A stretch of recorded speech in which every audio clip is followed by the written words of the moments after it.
साल ख़त्म होने को है, 2025 शुरू होने वाला है।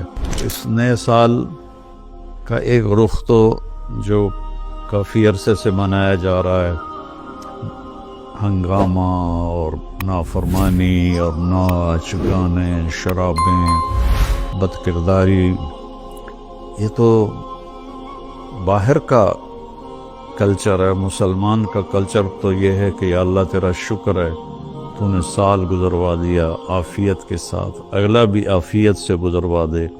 अल्लाह के सामने हमारा सर झुक जाए, शर्मिंदगी का एक आंसू जो मक्खी के सर के बराबर आंख में तैर जाए, वो जहन्नम के आग के समंदर बुझा देता है।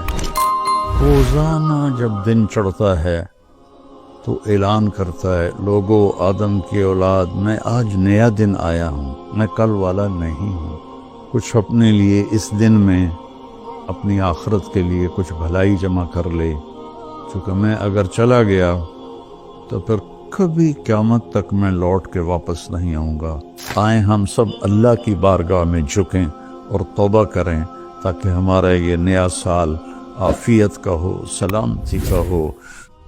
अगर जाने का फैसला अल्लाह की तरफ से है तो ईमान पर हो, सलामती के साथ हो। हमारा नया साल हमारा साल तो मुहर्रम से शुरू होता है। वैसे तो जनवरी भी अल्लाह का, मुहर्रम भी अल्लाह का। सूरज अल्लाह ने बनाया तो जनवरी फरवरी भी अल्लाह का, और चांद अल्लाह ने बनाया तो मुहर्रम रबीउल अव्वल भी अल्लाह ताला का। दोनों ही अल्लाह के हैं। किसी ने ये ले लिया, किसी ने वो ले लिया। हमने जो कि चांद का कैलेंडर बनाया तो हमारा तो अब साल शुरू हो रहा है। हमारा तो न्यू ईयर अब है। हमारा न्यू ईयर रोने से शुरू होता। कैसा अल्लाह ने निजाम बनाया। किसी और महीने में ये वाकया हो जाता,